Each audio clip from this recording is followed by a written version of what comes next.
Українці, українки. Dear Ukrainians, the day of October 8th was a good and mostly sunny day on the territory of our state. It was about 20 degrees and sunny in large parts of the country. Unfortunately, it was cloudy in Crimea, although it is also warm. But no matter what the clouds are, Ukrainians know what to do, and they know that our future is sunny. This is a future without occupiers, throughout our territory, in particular in Crimea. If the occupiers flee while they have a chance, this will be the best option for them. If they are forced to stay, any occupier can find a way to surrender to Ukrainian captivity. We guarantee the preservation of lives to all Russian military servicemen who voluntarily lay down their arms and surrender. Ukraine always adheres to all international norms and conventions. We will not leave any other options for the occupiers to rely on.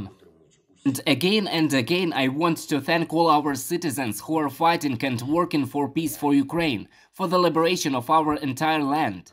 The movement of our military, the security service of Ukraine, the National Guard, and all those who take part in active actions, actions in the east, actions in the south of our country, continued.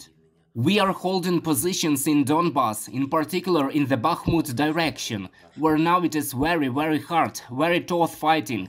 I would like to once again mention our soldiers from the Volodymyr 93rd Separate Mechanized Brigade for their courage and sustained power in this direction.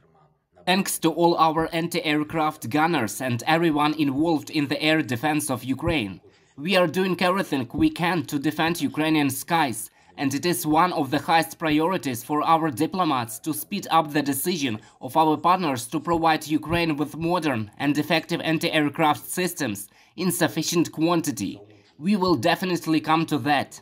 In the de-occupied territories, we do not slow down the pace of reconstruction work for a single day. Its transport, its electricity, its gas supply, its postal services, social benefits. Wherever there is a real possibility to provide it, we provide it.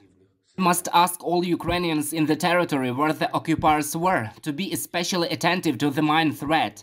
Our explosive ordnance disposal teams, our bomb disposal engineers are working at their maximum, but after the occupiers, a very large area is contaminated with mines. Please do not ignore mine warnings, do not visit areas closed due to danger. Please report any mines or unexploded ordnance found to police, emergency services or local authorities. And I want to add one more thing. Lawyers' Day is celebrated in Ukraine on October 8th. Not everyone who has a law degree works in law, but among those who still work in this field, there are people whose contribution is truly historic, very important. Those who investigate into the crimes of occupiers, those who help to restore justice, in particular by working in the field of human rights, those who do everything so that every Russian murderer and the aggressor state itself are inevitably punished for this war. I thank all of you for this very important work. I'm thankful to investigators, prosecutors, human rights defenders, lawyers, civil servants, and employees of public organizations. I am thankful to everyone who teaches law, fights for the rule of law, and helps people defend their rights, freedoms, and legitimate interests. Justice for Ukraine, for Europe, for the world must and will be restored, thanks to our indomitable, strong, conscientious and educated people. Eternal glory to all who defend Ukraine. Glory to Ukraine.